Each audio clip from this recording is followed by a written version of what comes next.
tous, bonjour Elodie. Bonjour Sandrine. Nous sommes heureuses de vous retrouver sur les animaux de la 8 en ce dimanche 30 octobre. Alors chaque jour, notre animal de compagnie est là pour nous accompagner dans la vie. C'est notre ami le plus fidèle. Suite à un accident ou alors parce qu'il vieillit, eh bien oui, nos animaux peuvent se retrouver blessés ou handicapés. Il existe des solutions révolutionnaires pour lutter contre le handicap et la paralysie de nos animaux de compagnie. Aujourd'hui, nous sommes accompagnés de David Znati. Bonjour, merci d'être avec nous. Vous êtes itinérant en chirurgie. Alors, s'il vous plaît, pouvez-vous nous expliquer juste en quelques mots en quoi consiste votre métier? Alors, notre métier consiste à avoir une formation en particulier en chirurgie, à disposer d'un matériel spécifique et à se déplacer dans plusieurs cliniques vétérinaires de la région pour effectuer des interventions chirurgicales uniquement. Et on pratique ces interventions chirurgicales 24 heures sur 24 en cas d'urgence. Et on va pratiquer notamment des interventions sur des animaux paralysés. D'accord, merci. Et puis nous avons avec nous Marie-Thérèse Cuvelier. Bonjour. Bonjour. Alors vous êtes propriétaire donc d'un chien à voiturette, hein, c'est ce qu'on va voir dans l'émission aujourd'hui, qui est Julie. C'est Julie, ça fait 1 an et demi qu'elle est appareillée. Et nous avons Samia Arab, bonjour, vous êtes représentante de Dog & Wheels en France, donc par un chien en France, et merci d'être avec nous. C'est moi qui vous remercie. Mais avant de parler des chiens blessés et paralysés, de voir les solutions qu'on peut leur apporter, nous parlons d'abandon, comme chaque dimanche. Aujourd'hui, vous pouvez adopter 2 chiens qui sont au refuge La Ferme du Relais, dans le Var, à Flyovsk. Il vous suffit d'appeler au 04 94 70 70 66. Et Elodie, on commence avec qui? Alors, on va commencer avec Jaral. C'est un croisé berger de Brie âgé d'environ 10 ans. Il a été trouvé par la police municipale errant dans les rues de Toulon. Jaral est désormais à l'adoption. Il est très gentil, calme et très sociable. Il sera tout à fait s'intégrer dans une nouvelle famille avec ou sans enfant, en jardin ou en appartement. Il sera un compagnon parfait. Et puis, vous avez aussi Ulrich. Lui, il est beaucoup plus jeune. C'est un Rottweiler âgé d'un peu plus de 2 ans. Il est arrivé au refuge attaché au portail d'entrée. Il est très joueur et très tonique. Ulrich s'adaptera très vite à une nouvelle famille dès lors qu'on saura l'aimer, bien sûr. Alors, tous les 2 sont à l'adoption. Ils n'attendent qu'une chose, une famille. Alors, il y a pas très longtemps, le seul recours qui existait pour les chiens handicapés et blessés était l'euthanasie. L'euthanasie, pardon. Aujourd'hui, il existe des sociétés qui aident les chiens à vivre leur handicap. Donc, Samia, vous, il y a une société que vous représentez en France, comme l'a dit Elodie tout à l'heure. Donc, vous, en France, c'est Parachien. Et donc, cette société fabrique des voiturettes pour aider les chiens ou les chats, même maintenant, à se déplacer lorsqu'ils ont le train arrière paralysé et même les 4 pattes. Oui, tout à fait. Au début, c'est une expérience personnelle, en fait, puisque je me retrouve confrontée à ce problème avec mon petit chien qui se retrouve brutalement paralysé et rien n'existe. Donc, je passe 2 mois à le promener en lui tenant le train arrière et le chien ravi d'avancer.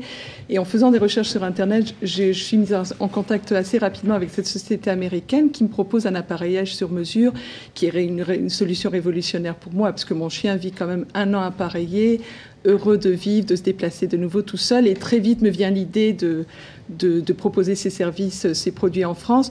Et j'étais encouragée par les personnes qui m'arrêtaient dans la rue, qui freinaient brutalement en voiture, qui me disaient « c'est génial, on voit que votre chien est heureux de vivre, on savait pas que ça existait, où peut-on les trouver ?» Donc très vite, je propose à cette société américaine de les représenter, sachant que ça n'est pas mon activité principale, mais que je m'y lance passionnément et que depuis presque 3 ans maintenant, je n'ai que des encouragements, des satisfactions de personnes qui ont fait appel à nos services. Et en fait, le principe étant sur mesure, on appareille aussi bien des petits chiens que des gros chiens. L'idée étant de rendre une parfaite autonomie à nos animaux de compagnie et surtout de soulager le dos entre autres de leur maître qui avant n'avait pas d'autre solution qu'effectivement l'euthanasie ou la promenade aidée d'un foulard ou de moyens de fortune. Donc c'est vrai que c'est le principe du fauteuil roulant en fait pour animaux. Tous les chiens le supportent? Absolument tous. En 3 ans d'expérience maintenant et à peu près 150 animaux appareillés, je n'ai jamais eu aucun retour, sachant, je vous dis, c'est un appareil sur mesure, hyper léger, complètement adapté à la morphologie et à l'anatomie de l'animal. Donc le principe... C'est-à-dire ça peut être n'importe quel chien. Tout à fait, soit tout à fait. Un gros chien comme un Saint-Bernard au caniche. Moi, j'ai eu l'expérience avec mon York, donc qui faisait 2 kilos et qui était très petit de taille, mais on a appareillé, en ce qui me concerne, mon plus grand patient faisait 75 kilos. C'était un Saint-Bernard, donc bien lourd à transporter, à déplacer. Il avait fallu le faire tout seul. Et en fait, le principe permet pour une femme, même seule, de pouvoir appareiller son animal. Donc c'est vraiment un produit révolutionnaire. Oui, tout à fait. Surtout que Dog & Wheels est présent partout dans le monde. Tout à fait. On est en fait plusieurs agents, tous à un moment ou à un autre concernés, confrontés au même problème de paralysie avec nos animaux de compagnie. Et Dog & Wheels, effectivement, société américaine basée dans le Montana, a la chance d'avoir différents représentants un peu partout dans le monde. Enfin, la chance. C'est un peu normal. Quand on a des produits performants, on n'a qu'une seule envie, c'est de les faire connaître. Bien sûr. Mais alors, comment on fait si notre chien a eu un accident? Comment ça se passe? On va d'abord, bien sûr, chez un vétérinaire, je pense. Et puis après, c'est le vétérinaire qui nous envoie vers vous Alors, pour l'instant, effectivement, comme je travaille, comme je l'ai expliqué, que ça n'est pas mon activité principale. On est essentiellement connu par Internet. Donc, il arrive très souvent, la majorité des cas, les personnes prennent contact avec moi puisque le bouche à oreille fonctionne bien ou qu'elles ont fait des recherches sur Internet et qu'elles ont trouvé notre site.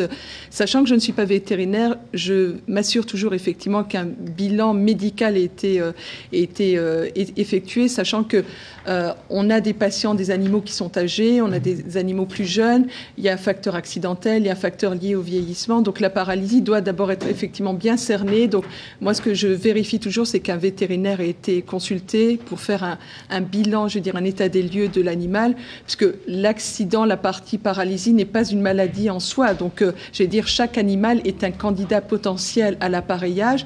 Simplement, on ne peut pas. Enfin, moi, j'ai refusé d'appareiller un animal qui était en fin de vie, qui de toute façon n'aurait jamais accepté de se déplacer parce qu'il était en faiblesse, en fatigue, je veux dire, en fin de parcours. Mais effectivement, la consultation d'un vétérinaire avec effectivement possibilité d'intervention chirurgicale ou pas. Il y a plein de facteurs qui entrent en ligne de compte, mais il est important effectivement qu'un vétérinaire ait vu votre animal pour qu'on puisse ensuite envisager un appareillage. Mais tout va très vite. J'allais dire, je suis un petit peu le bras droit. En fait, je suis la personne qui intervient après le médecin. Vétérinaire, tout à fait, bien sûr, après les examens tout à fait. Avoir. Et alors, qu'est-ce que ça procure exactement à l'animal? Du bonheur. Oui. Oui, du bonheur. Moi, je l'ai vu, je le dis, et Marie-Thérèse qui est là avec Julie pourra nous le dire tout à l'heure. En 3 ans d'expérience maintenant, non seulement si je n'étais pas convaincue du bonheur que ça apporte au maître, mais à l'animal, je ne serais pas ici. C'est du bonheur, je l'ai vu pendant 1 an dans les yeux de mon animal, dans la vie de mon animal, ça a changé du tout au tout. Il était condamné à rester dans son panier. Du jour où il a reçu son appareillage, il a été capable de se déplacer de nouveau tout seul. Il aboyait dès qu'on l'appareillait parce qu'il savait que c'était le moment de la promenade. C'est ma maman qui le sortait, puisque T-Boy était le compagnon de 15 ans de vie, 16 ans de vie de ma maman. Ma maman me disait, il m'épuise, il marche encore plus qu'avant. C'est lui qui décide la fin de la promenade et l'appareillage lui permettait d'être complètement autonome. Donc il faisait son petit demi-tour quand il en avait marre et on rentrait à la maison. Donc c'est le bonheur des maîtres, mais c'est surtout le bonheur des animaux. Et on a souvent des appréhensions parce qu'on juge l'animal au travers de nos yeux. On nous dit notre animal souffre, c'est ce qu'on peut penser. C'est ce qu'on peut penser. C'est pour ça qu'effectivement, je reviens au fait qu'il est important de faire un constat auprès des vétérinaires. Mais quand il y a une paralysie de la moelle épinière, il faut surtout comprendre qu'il n'y a plus du tout de souffrance, de douleur au niveau des membres qui sont paralysés. Et l'avantage de ce système, c'est qu'effectivement, vous appareillez, il y a un résultat, j'allais dire immédiat, vous appareillez votre animal. À partir du moment où il est capable de se déplacer tout seul, il marche et court même tout seul. Ouais. Alors, les voiturettes, on a dit, je pense, elles sont faites sur mesure? Tout à fait, oui. Elles sont faites sur mesure et pour l'instant, effectivement, toutes les commandes sont centralisées et fabriquées et expédiées depuis les États-Unis. J'ai proposé assez rapidement de pouvoir avoir une chaîne de montage en France ou en Europe. On met combien de temps à recevoir sa voiturette? Alors, le délai normal, c'est 10 jours maximum. On a possibilité de faire expédier la voiturette plus rapidement, mais comme tout est concentré, toutes les commandes sont sont concentrées aux États-Unis, il faut 3 jours de délai de fabrication, plus les délais d'expédition classiques. Mais alors, comment on fait? Vous nous envoyez un petit questionnaire où là, on remplit, je ne sais pas, la taille du chien, la longueur des pattes. Vous avez plusieurs possibilités. Alors, c'est vrai que la majorité des commandes, de l'information se fait par Internet. Vous avez un petit formulaire à remplir avec, effectivement, j'allais dire, la fiche d'identité de l'animal.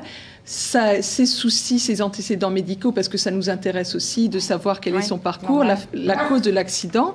Et on vous fait remplir à l'aide d'un schéma on vous demande un certain nombre de mensurations, puisqu'effectivement, pour une voiturette d'un appareillage du train arrière, on a besoin de 8 mesures. Donc, le schéma classique, c'est effectivement, vous vous débrouillez tout seul. Si vous avez besoin d'un coup de main, un petit message, un petit coup de fil téléphonique, je me déplace. J'étais à Lisbonne encore il y a quelques jours. Je me déplace donc encore plus facilement en France et on prend les mesures ensemble. J'ai dans mon sac à main les indispensables qui sont le mètre de couturière qui me permet maintenant de prendre les mesures. Donc voilà, le parcours, c'est les mesures. Et je suis après l'intermédiaire privilégié des personnes qui ont commandé et très rapidement, quand la voiturette arrive à votre domicile, je propose assez facilement de venir faire la mise en place et les premières balades ensemble. Donc c'est schéma classique, commande sur Internet, sinon effectivement commande par fax ou par téléphone. Et après, lorsqu'on a notre voiturette, ça peut que ça se passe bien, mais aussi qu'on ait des petits soucis. Est-ce que là aussi on peut vous appeler pour que vous nous renseigniez et nous aider? L'idée étant qu'effectivement,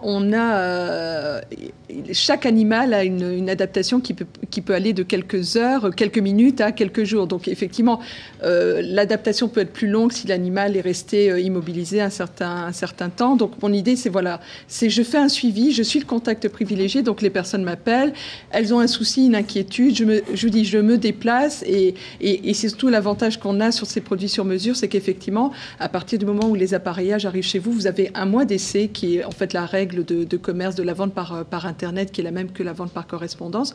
Donc s'il s'avérait qu'effectivement l'appareillage n'allait pas ou que votre animal ne s'y fasse pas, ça ne m'est jamais arrivé, mais on peut effectivement imaginer que l'animal décède entre-temps. Enfin, il y a un certain nombre d'événements qui peuvent survenir.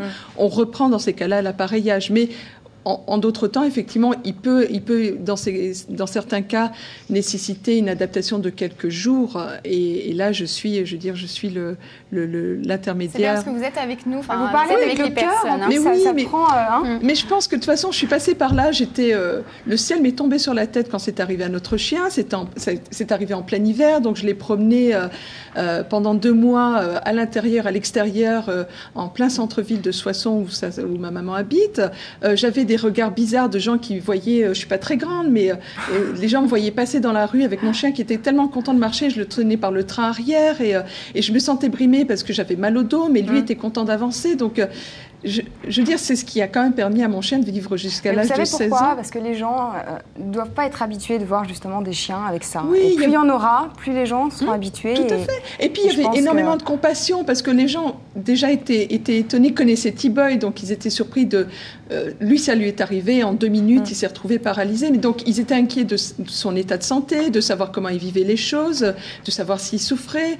Et je vous dis, ils l'ont vu quelques jours après appareiller, se balader comme si de rien n'était, traverser la rue, faire ses petits tours comme si, pour lui, il n'y avait aucun changement. Donc oui, je le vis avec passion parce que j'étais complètement perdue quand ça lui est arrivé et je regrette pas une seconde s'il fallait le refaire, je regrette pas une seconde d'avoir trouvé ce système. Et T-Boy est parti maintenant il y a 2 ans de ça.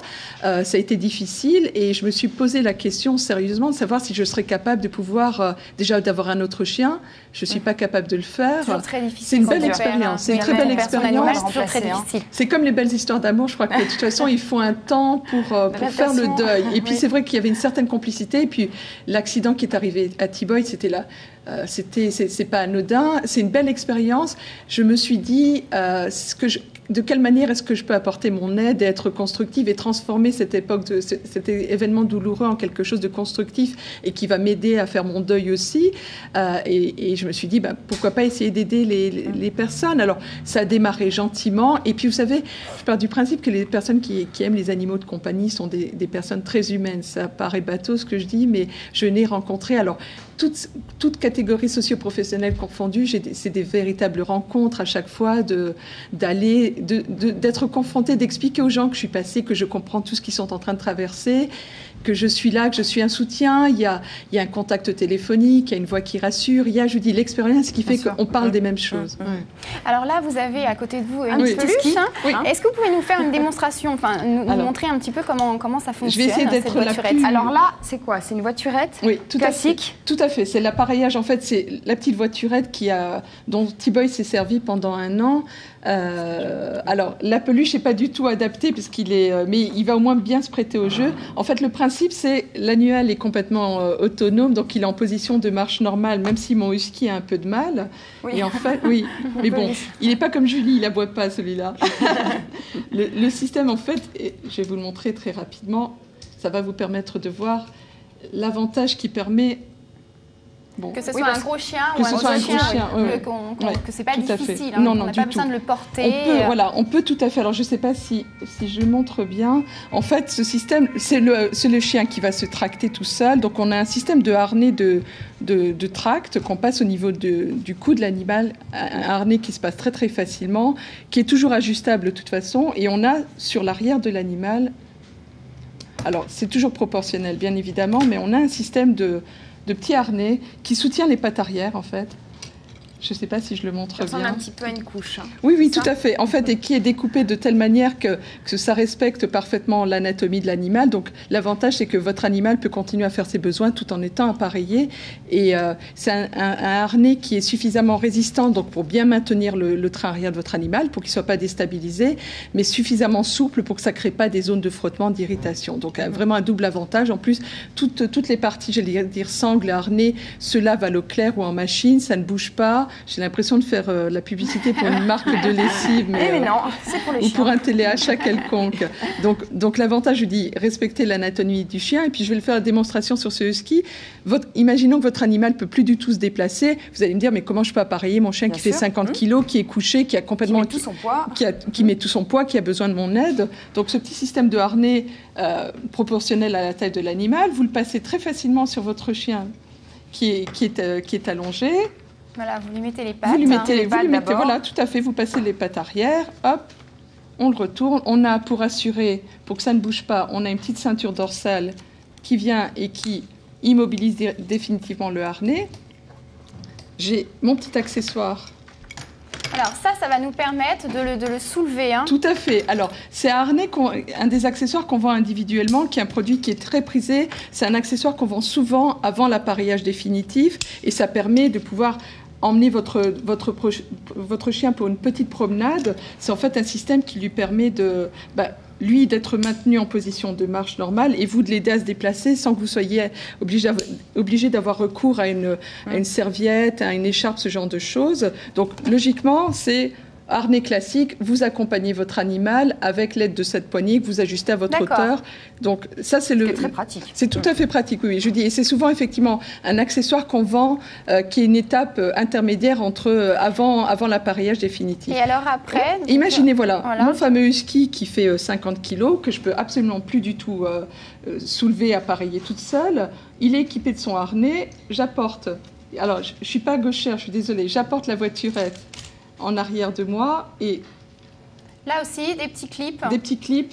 J'enlève la poignée et en fait ça me permet. Voilà, vous enlevez donc la poignée que vous avez mis pour accrocher la voiturette. Alors c'est vrai que la démonstration sur un animal qui est inerte comme celui-ci, c'est pas évident, mais croyez-moi sur parole, on peut toute seule, une femme toute seule peut appareiller même un gros chien, je dis, et c'est surtout un avantage dans la mesure où l'animal ne peut pas se déplacer. Donc, s'il faut que ça devienne un calvaire pour vous d'appareiller votre animal, déjà, lui, ça va l'embêter, il va s'épuiser avant même que vous ayez commencé la promenade. Donc, c'est vraiment une possibilité de l'appareiller tout seul, même si la démonstration n'est pas évidente. Oui, non, mais là, c'est une peluche. Marie-Thérèse, il y avait Julie là dans les bras, donc elle est appareillée. Oui. Donc, vous êtes d'accord donc avec Samia, c'est tout simple. C'est très simple. Bon, ici, j'ai, entre guillemets, l'avantage, c'est que c'est un petit chien. Alors, moi, je lui mets pas le harnais, toute la voiturette, elle est montée. Donc, je lui mets son harnais, et puis je la porte et je la mets je l'assois dans sa voiturette. Ce qui était vraiment, après, c'est très facile, quoi. Mais je dis, bon, c'est un petit chien. Au début, c'est pas un petit peu dur quand même avec tous les. Parce que là, on voit, il y a plein de clips, de lanières, de choses comme ça. Non, ça paraît beaucoup plus simple que ce que Samia a. Ah oui, d'accord. C'est l'émotion, je crois. Oui. Non, parce que bon, le harnais, souvent, elle l'a en permanence, quoi. Dès qu'on doit sortir, je la mets en sortant de la maison. Et puis après, quand je dois mettre la voiturette, j'ai les 2 clips devant plus le harnais au-dessus, c'est tout. Ça me fait 3 clics. Bien pratique, quand C'est même. très très pratique et c'est très rapide, quoi. Alors Samia, il y a aussi des voiturettes à 4 roues. Il s'avère, alors Julie était une candidate idéale pour l'appareillage du train arrière, qui est la paralysie du train arrière, c'est en fait 95% de cas de paralysie, mais il peut arriver effectivement suite à un accident. J'ai appareillé des animaux qui ont été percutés par un véhicule et qui se retrouvent effectivement avec un usage restreint ou plus du tout d'usage des pattes avant. Donc vous avez le même principe en fait d'appareillage pour le train arrière qui s'adapte aux pattes avant, ou alors quand l'animal vieillit, effectivement vous pouvez avoir une faiblesse des quatre membres, et dans ces cas-là, il faut imaginer effectivement un système de petites voiturettes à 4 roues qui permet d'accompagner. C'est toujours un accompagnement, c'est l'animal malgré tout qui fait le travail, mais on a le même système de soutien, donc de harnais pour les pattes avant, et c'est un système qui vous permet, comme on le voit là, à l'écran, d'accompagner l'animal dans ses déplacements. Oui, excusez-moi, je me demandais si on peut mettre juste la photo en plein écran, c'est celle-ci? Voilà, d'accord. Voici, excusez-moi, je crois que c'était le Yorkshire qu'il y avait tout à l'heure. Le York est également un des patients qui a bénéficié de ce système de voiturette à 4 roues, mais faiblesse au niveau des 4 pattes, donc besoin d'accompagnement. Voilà, la petite Hawaï qu'on voit aussi, qui est une petite York que je suis allée voir, qui était condamnée à rester dans son panier. Et on a ce système effectivement de petits trous qui vient s'ajouter sur les pattes avant. Donc si l'animal récupère au niveau des pattes avant, on retire cette extension pour les pattes avant et on ne garde que l'appareillage pour le train arrière. Je dis, ce qui est génial, c'est que c'est très facile à mettre en place. Si besoin, s'il y a un souci, je me déplace, mais c'est surtout que ce que je vois, c'est le résultat, la liberté que ça rend immédiatement aux animaux. Alors, il y a aussi les attelles pour pattes avant et arrière. Que j'ai oublié. Non, parce que nous, on vous fait le petit déroulement. Normalement, on a une photo. Oui. Alors, qu'est-ce que c'est ça? Dans les nombreux accessoires qu'on propose également, parce qu'on ne se limite pas à la voiturette, il se peut qu'effectivement, suite à une fracture ou à une plaie ouverte, les pattes des animaux aient besoin d'être immobilisées, et vous êtes passé par là, enfin vous connaissez tout ça. Quand il y a besoin quand une cicatrice une plaie est en voie de cicatrisation, si on met un pansement, c'est vraiment l'enfer. L'animal cherche à le retirer, il lèche sa patte, ce genre de choses. Et là, en fait, l'attelle est hyper légère et adaptée. Pareil, c'est des produits qui existent en différentes tailles